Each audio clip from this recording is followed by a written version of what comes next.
मैं चाहूंगी कि हॉल में इतनी छात्राएं हैं और जो हमारा उद्देश्य है कि अहिल्याबाई होलकर जी के बारे में सभी छात्राएं और लोग जाने, छात्र छात्राएं सभी, और ये हॉल आज अपनी कैपेसिटी से ज्यादा भरा हुआ है, जो कि इस कार्यक्रम की संगोष्ठी की सफलता का द्योतक है। मैं हमारे आज के मुख्य अतिथि और मुख्य वक्ता श्री मनोज कांत जी का हृदय से आपसे हमें सीखना चाहिए कि आप हमेशा अध्ययनरत रहते हैं। आप कोई प्रोफेसर नहीं है, पर आप कोई जो है छात्र भी अब तो नहीं है, पर फिर भी वो उनकी जीवन का एक पाठ है कि आप लगातार अध्ययनरत रहते हैं और वो उनके व्याख्यानों से हमेशा हमें देखने को मिल जाता है। आपका बहुत बहुत धन्यवाद कि आप हमारे बीच आए और आपने पुण्य श्लोक अहिल्याबाई होलकर जी के व्यक्तित्व और कृतित्व के बारे में इतनी विस्तृत जानकारी दी। खास तौर पे जानकारी से ज्यादा आपका अंतर्दृष्टि पर रहा कि कुछ उदाहरण के स्वरूप आपने उनके दृष्टांत देते हुए बताया। आप पर भी प्रश्न था कि जो आप सोचिए, कुछ उन्होंने बताया कि हाँ क्या अंतर्दृष्टि रही होगी, पर मैक्सिमम आप देखिए तो ओपन एंडेड उन्होंने क्वेश्चन मार्क लगाया कि आप सोचें कि क्या उनकी अंतर्दृष्टि होनी चाहिए। तो एक प्रोफेसर का जो होना चाहिए काम कि वो अपने छात्रों को नॉलेज दे, ज्ञान दे, पर उनको सोचने की लिए बाध्य भी करें, क्योंकि सिर्फ एक तरफ से डिलीवरी नहीं होनी चाहिए। आप जब सुन रहे हैं तो उसके बारे में चिंतन भी करें, मनन भी करें, अध्ययन भी करें, इसके लिए प्रश्न छोड़े जाते हैं। आज की हमारी राजकिशोर जी जो ये पुण्य श्लोक अहिल्याबाई होलकर जी की जो समारोह समिति है उसके आप प्रमुख हैं। आपका दायित्व है कि अभी जो 6 महीने बचे हैं तो उसमें जनता के बीच, लोगों के बीच, स्कूल कॉलेजेस में सभी के बीच जो है उनकी स्मृति के स्वरूप, उनके जीवन कृतित्व को लोगों तक पहुंचाया जाए और उसी के निमित्त एक कार्यक्रम का आयोजन CMS के ऑडिटोरियम में, जहाँ पे 3500 लोगों के बैठने की क्षमता है, वो अभी रविवार को 24 तारीख को शाम को 3 बजे से कार्यक्रम आयोजित है, जिसमें ये बताया गया कि आपको कि उनके जो वंशज हैं वो भी वहाँ पर उपस्थित रहेंगे। तो उन्होंने एक तरीके से उसका निमंत्रण भी आपको दिया। हमारे बीच प्रशांत भाटिया जी हैं जो जाना माना नाम है लखनऊ में, और हमारी जो पूर्व मेयर थी संयुक्ता भाटिया जी, आप उनके सुपुत्र हैं और आपने जो है इस समिति के बारे में, आप भी उस समिति के मेंबर हैं और मैं भी उस समिति की मेंबर हूँ। तो ये मेरा दायित्व है कि वो जितना ज्यादा हम कार्यक्रम करा सकें इस समारोह को, क्योंकि अगली बार हम ये सोचेंगे कि कोई नुक्कड़ नाटक या कोई नाट्य मंच या कोई नृत्य नाटिका हम जब छात्राओं को ट्रेनिंग दे देंगे तो करवाएंगे और कुछ कॉलेज से कोलैबोरेट करके कार्यक्रम कराएं बृहद स्तर पर। ये तो हम आज जो बात कर रहे हैं उससे संदर्भ में रहा, और जो हमारी आज की विशिष्ट वक्ता हैं जो कि हम लोगों के बीच से ही हैं, प्रोफेसर रही हैं आप, इसमें उन्होंने स्वेच्छा से रिटायरमेंट लिया है। तो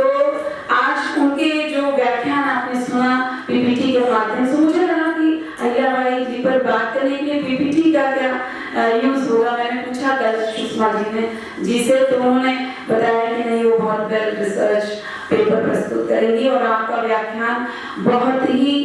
ज्ञान से परिपूर्ण। और सबसे बड़ी बात है कि आपने सही बात कही कि जब हम लोग कोई बात करते हैं कि ये महापुरुष थे, ये इन्होंने ऐसा किया, उन्होंने ऐसा किया, तो लोग सोचते हैं कि उस विचारधारा के हैं, इस वजह से वो बात कर रहे हैं। पर आपने उसको साक्ष्यों की बैकिंग दी, आपने पुस्तकों का रेफरेंस दिया, तो आपको बहुत बहुत धन्यवाद कि आप हमारे बीच आई और आपने अहिल्याबाई होलकर जी के जीवन पर, उनकी इकोनॉमिक पॉलिसीज पर, उनके हिस्टोरिकल क्या पर्सपेक्टिव रहा है, उनके इन्वायरमेंट कंजर्वेशन पे क्या उनका एक तरीके से काम रहा है, उस सब पर बहुत ही वेल रिसर्च्ड पेपर आपने प्रस्तुत किया। जैसा कि महिलाओं की कमजोरी होती है वस्त्र, तो वस्त्र उद्योग भी अहिल्याबाई होलकर जी ने लगाया। हम लोग माहेश्वरी और चंदेरी साड़ी सुना करते थे, पर ये नहीं पता था कि वो साड़ी उनके समय से टेक्सटाइल इंडस्ट्री को भी उन्होंने इतना ज़्यादा प्रमोट किया था। एक अर्थशास्त्री के होने के नाते मैं चाहूँगी कि आप एज अ हिस्टोरियन हमें भी कुछ मटेरियल दें, तो हम उस पर कुछ स्टडी करना चाहेंगे। बहुत बहुत धन्यवाद आपका। बहुत हमारे इंटर कॉलेज से जो इन छात्राओं को भी ये सही समय पर संप्रेषित हो जाए तो ये अच्छा रहता। और इंटर कॉलेज की प्राचार्य डॉक्टर सीमा सिंह जी से मैंने कल आग्रह किया कि आप भी रहे, हो सकता हो व्यस्तता के कारण ना हो, पर उन्होंने अपनी शिक्षिका और उनके साथ छात्राओं को भेजा। मैं उनका और वहाँ की से आई हुई शिक्षिका आप सभी का बहुत बहुत धन्यवाद देती हूँ। और जो इंटर की छात्राएं हैं, आप लाभान्वित हुई हैं आज की संगोष्ठी से कि नहीं? क्या आप इसके पहले अहिल्याबाई होलकर जी के बारे में इतना कुछ जानती थी? नाम सुना था? बहुत अच्छा है। और ये मेरा सौभाग्य है कि अगर मैंने इस चीज को कोई चीज सोची और जो है वो फलीभूत करने में टीचर का प्रमुख रोल होता है, खासतौर की उसकी अपनी टीम का, तो मैं इस प्रोग्राम की कोऑर्डिनेटर प्रोफेसर सुषमा त्रिवेदी जी का, जो इतिहास विभाग से हैं और आप भी रिसर्च ओरिएंटेड हैं, तो आपका धन्यवाद देती हूँ कि आपने इस कार्यक्रम का आयोजन महाविद्यालय में इतना इंटरेस्टिंग वे में किया। आप अपनी फ्रेंड को हमारे बीच लाई, मैं चाहूँगी कि आप उनको समय समय पर बुलाएं, जिससे कि हमारी छात्राएं उसे लाभान्वित हो सके। आपका पैशन है पढ़ाना, वो पैशन बना रहे। हमारी जो छात्रा शिक्षिकाएं हैं महाविद्यालय की और जो छात्राएं हैं, आप सभी का बहुत बहुत धन्यवाद कि आपने इतने पेशेंस के साथ पूरे संगोष्ठी को सुना। और बाकी युवा छात्र हो चाहे छात्राएं, उनको इतनी देर बिठाए रखना और इतना एक तरफ से बोलते जाए सुनकर बड़ा, इसलिए बीच में कुछ डिस्टर्बेंस आ रहा था, पर फिर भी आप सभी का बहुत धन्यवाद। और सुषमा जी की टीम में जो लोग भी इस कार्य को कर रहे थे, उनको बहुत बहुत धन्यवाद। मिशन शक्ति टीम जो कि 5.0 यानी जो गवर्नमेंट की तरफ से ऑर्डर है, तो एक महिला सशक्तिकरण के लिए इससे बड़ी मिसाल क्या हो सकता है कि हम पिछले 1.5-2 घंटे से उनके बारे में सुन रहे हैं। तो मिशन शक्ति टीम की कोऑर्डिनेटर और उनकी प्रोफेसर नीतू सिंह और उनकी पूरी टीम, जिसमें डॉक्टर सीमा पांडे और डॉक्टर मनीषा भवनिया हैं, तो आप सभी को बहुत बहुत धन्यवाद और बधाई कि बहुत ही सफल कार्यक्रम रहा। क्योंकि एग्जाम के समय इतनी छात्रों की संख्या होना थोड़ा मुश्किल हो जाता है, पर आपने, मुझे लग रहा था कि मनोज कान जी आ रहे हैं, हम लोग उनको सुनने के लिए सोचते हैं कि कहीं सुनने को मिल जाए। अब उनको अगर हमारी छात्राएं नहीं होंगी तो क्या होगा? तो आपने हमारी लाज रखी नवोदय महाविद्यालय की, इसलिए आपको बहुत बहुत धन्यवाद। और अहिल्याबाई होलकर की बस ज्यादा समय नहीं हुई, 2 मिनट, कि अहिल्याबाई होलकर जी के बारे में जब हम आज के समय में, जैसा मैडम का भी ये था कि बहुत ज्यादा बात नहीं हुई, यहाँ तक कि जो अंग्रेज शासक थे उन्होंने भी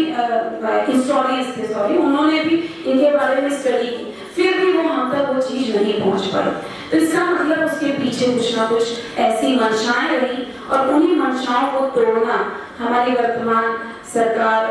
ने अपना दायित्व समझा। और इसलिए अमृत महोत्सव के समय से ही ऐसे वीर पुरुष और वीरांगनाएं जो कि अननोन है, जो कि बहुत ज्यादा जिनके बारे में लोग नहीं जानते, उनके बारे में लोग पढ़ें, लिखें, समझें, पुस्तकें लिखें, उस पर व्याख्यान हो, इसके बारे में निर्देशित भी किया और आग्रह भी किया। और हम सभी अमृत महोत्सव के समय से ही इस दिशा में निरंतर कार्य कर रहे हैं। और क्योंकि जब तक हम अपने जो हमारी लेगेसी है,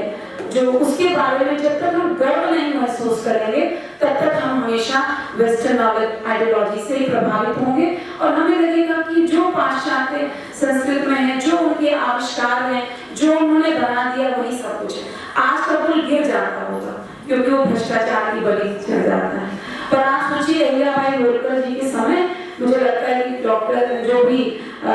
लोग होंगे, चाहे वो गवर्नमेंट की किसी भी लेयर से, उनका इतना सख्त शासन रहा होगा कि जो है डर के मारे ही कहिए हो या उस समय की ईमानदारी कहिए, उनका कैरेक्टर कहिए, ये आज तक वो ब्रिज अगर दिखना है वहाँ पर, तो ये बड़ी बात है। और एक चीज जो आपने लास्ट में 3 बुलेट पॉइंट्स निकाले, उसमें एक प्रश्न आज के भी जो हमारे कहेंगे कि चाहे वो आदरणीय मुख्यमंत्री जी हों और आदरणीय प्रधानमंत्री जी हों, उन पर प्रश्न चिन्ह उठाया जाता है कि वो अपने धर्म का बड़ा प्रचार प्रसार कर रहे हैं या वो शंकर जी के मंदिरों में जा रहे हैं, पूजा कर रहे हैं। तो उसका आंसर आपके इससे भी मिल गया कि अहिल्याबाई होलकर जी शिव भक्त थी, वो अपनी हिंदू रिलीजन को मानती थी, पर सभी के समस्याओं का समाधान करती थी। पर अपनी शायद उन्नीस से हमारे आदरणीय प्रधानमंत्री मोदी जी भी कहते हैं कि ठीक है कि जो मुझे लगता है शायद उनसे उन्होंने भी सीखा हो, मतलब लिया होगा दृष्टांत। आपको लास्ट लाइन से हुआ क्लियर कि हमारी अपनी जो रिलीजन है, हम अपने फेथ में तो बिलीव कर ही सकते हैं, बाकी राजकाज करना वो अलग चीज है। और जो जिस भी धर्म पंथ संप्रदाय को, क्योंकि योगी जी पे भी उनके वेशभूषा से लेकर उनके नाच संप्रदाय तक के अन्याय होने पर भी बहुत सारे प्रश्न उठाते रहते हैं लोग। पर अपनी रिलीजन को मानना, उसको पोर्ट्रे करना, आध्यात्मिक होना या धार्मिक होना कहीं से भी पिछड़ेपन का या ऑर्थोडॉक्स या कंजर्वेटिव होने का सूचक नहीं है। जैसा कि आपने अहिल्याबाई होलकर जी की पॉलिसीज को देखा कि किस तरीके से उन्होंने इतने निर्माण कराए। आपने जो पहला एक पॉइंट बुलेट रेज किया था कि लोग कहते थे कि वो बहुत पब्लिक एक्सपेंडिचर बहुत ज्यादा करती है, यानी सार्वजनिक है। नॉर्मली आज के समय में क्या होता है, जो सार्वजनिक आय सृजित हो रही है वो ज्यादातर जो हमारे नेता लोग कर रहे हैं खर्च, तो वो ज्यादातर पब्लिक मनी है, टैक्सेशन के थ्रू है। तो वो खर्च करेंगे तो उस पर उस तरीके का प्रश्न चिन्ह उठ सकता है। फिर भी हमारे फॉरेन इकोनॉमिस्ट हैं, फिर भी जिनको हम कोट करते हैं, कीन्स, उन्होंने कहा कि जब भी मंदी आती है या लोगों के पास रोजगार नहीं है, लोगों के पास आय नहीं है, तो उस समय सरकार का ये काम होता है कि इस तरीके के कार्य कराएं, धर्मशालाएं बनवाएं, पुल बनवाएं। यहाँ तक कि अब कीन्स की थ्योरी तो थोड़ा ज्यादा ही होती है कि गड्ढा खुदवाएं, पटवाएं। तो हम उतना निरर्थक नहीं सोचते हैं भारतीय, हम बहुत सकारात्मक सोचते हैं कि लगातार काम में हमको लगाए रहें, उसी का द्योतक है। जैसे बार क्योंकि मैं इसी साल गई थी तो मैं कहती हूँ एलोरा केव्स बने, तो उनको कितने पत्थरों को काट के बना, कितने सालों साल उस पर काम हुआ, तो लगातार लोग एम्प्लॉयड रहे। देवी अहिल्याबाई होलकर जी ने लगातार पब्लिक वर्क्स कराए, जिसको हम पब्लिक गुड कहते हैं आज के इकोनॉमिस्ट, तो पब्लिक गुड्स क्रिएट किए और उसके बारे में उस पर उन्होंने खर्च किया। ये आपने कहा कि वो उनकी अपनी जो राजशाही थी, तो राजशाही की संपत्ति को उन्होंने खर्च किया और एक अर्थपूर्ण तरीके से खर्च किया, तो अच्छी बात है। और जैसा काशी विश्वनाथ मंदिर का पुनरुद्धार उन्होंने किया, और आपने समय बताया कि घाट की एक घाट उन्होंने बनाया, 2 घाट के जीर्णोद्धार कराया, तो बहुत बड़ी बात है कि इससे वो एक अपनी जो आस्था है उसको भी मजबूती से सबके सामने दिखा रही हैं। अब आप जितनी भी उनकी फोटो है देखिए, उनके हाथ में शिवलिंग है, तो वो उसको अपने आप को बहुत दिखाने के लिए कि नहीं हम बहुत न्यायप्रिय हैं या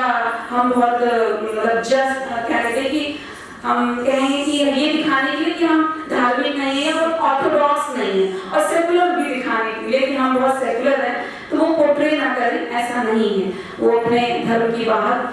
बनते हुए भी बहुत न्यायप्रिय तरीके से उन्होंने राजकाज किया और उनकी जनता ने एक तरीके से बहुत मतलब अच्छे तरीके से उनके शासनकाल में रही होगी। महिलाओं के लिए, महिला सशक्तिकरण के लिए बहुत ही कार्य किया, जैसा कि मनोज भाई साहब ने भी बताया कि किस तरीके से विधवाओं मतलब विमेन एम्पावरमेंट के लिए उन्होंने विधवाओं के लिए भी पॉलिसीज बनाई कि जो प्रॉपर्टी है, प्रॉपर्टी जो है डिसेंट आगे भी वो महिला को जा सकता है, नहीं कि पिता पति की मृत्यु के बाद वो पुत्र को जाए या बेटी है तो उसको ना जाके, जैसा अंग्रेजों का आपने डॉक्ट्राइन ऑफ लैप्स के बारे में बताया, कल रानी लक्ष्मीबाई जी की जयंती थी, तो उसमें भी उन्होंने डॉक्ट्राइन ऑफ लैप्स के खिलाफ ही युद्ध किया हमेशा, और कहा कि मैं अपनी झांसी नहीं दूंगी, क्योंकि उनके खुद के पुत्र की मृत्यु हो गई थी और दत्तक पुत्र था जो अंग्रेज उनका इसीलिए हड़प लेना चाह रहे थे। तो सशक्त करने के लिए उन्होंने महिलाओं के लिए कार्य किया। नेचुरल सी बात है कि वो ट्रांसफर होना चाहिए, और आज के समय में अगर देखें तो पति की प्रॉपर्टी पत्नी को मिलती है कॉन्स्टिट्यूशन के थ्रू, पर हमने कॉन्स्टिट्यूशन के मैक्सिमम बाहर से चीजें को उद्धृत किया है, पर हमने ये नहीं देखा कि हमारे खुद के राजा रानी इन्होंने किस तरीके के शासन किए हैं, जहाँ पे उन्होंने इस तरीके की न्याय व्यवस्थाएं या अच्छे कार्य किए, उससे हम अपने कॉन्स्टिट्यूशन में लिए होते। तो विमेन एम्पावरमेंट इश्यूज पे, उनके सशक्तिकरण के इश्यूज में अहिल्याबाई होलकर जी और जो रानी लक्ष्मीबाई जी ने भी अपनी सेना बनाई थी। और मुझे कल से इधर इस दौरान जब मैंने उनके बारे में पढ़ा सुना, तो ये वाकई में कितनी चातुर्य है कि उन्होंने बताया कि वो एक गडेरिया परिवार जो कि से आती थी, जो कि बैकवर्ड कम्युनिटी मानी जाती है, फिर भी इतना चातुर्य था उनके अंदर, इतनी क्षमता थी, युद्ध कौशल भी उन्होंने एक महिला सेना ही खड़ा कर दी। शायद आपने जैसा कहा कि साइकोलॉजिकल प्रेशर देने के लिए ही क्रिएट कर दी, क्षमता के लिए ही क्रिएट कर दी। हो सकता है ये होता तो जीती तो अपना साहस दिखाती, पर फिर भी उन्होंने स्ट्रैटेजिकली जो वो चीज की कि अगर आप हमसे लड़ोगे हार जाओगे, मतलब चिट भी मेरी पट भी मेरी, ये वाली बात उन्होंने की। तो ये जो कूटनीतिक के चातुर्य था पे, ये भी बहुत ही प्रशंसनीय है, और आप सभी उनके जीवन चरित्र से सीखें। और ऐसे आज मैम ने इतनी सारी पुस्तकें बताई हैं, कुछ पुस्तकें खरीद के उनके बारे में पढ़ें, और मैं इस मंच से घोषणा करती हूँ कि हम कॉलेज में अहिल्याबाई होलकर जी का स्टडी सर्कल जल्दी ही शुरू करेंगे, जिससे हम यहाँ पर लाइब्रेरी के रूप में स्थापित कर सकें। और क्योंकि शोध बीए में भी आ गया है, और हमारे पीजी नहीं है, बीए ही है, वहीं से हम छात्राओं को शोध की आदत डालेंगे, और कुछ ना कुछ रिसर्च आर्टिकल्स या कुछ ना कुछ हम उसके अंतर्गत करते रहेंगे। आप सभी का बहुत बहुत धन्यवाद। हमारे जितने भी विशिष्ट अतिथि, मुख्य अतिथि, और आप ऐसे ही जब बुलाएं आप आए और अपने विद्वान उद्बोधन से हम लोगों को निमित्त करें। आप सभी का बहुत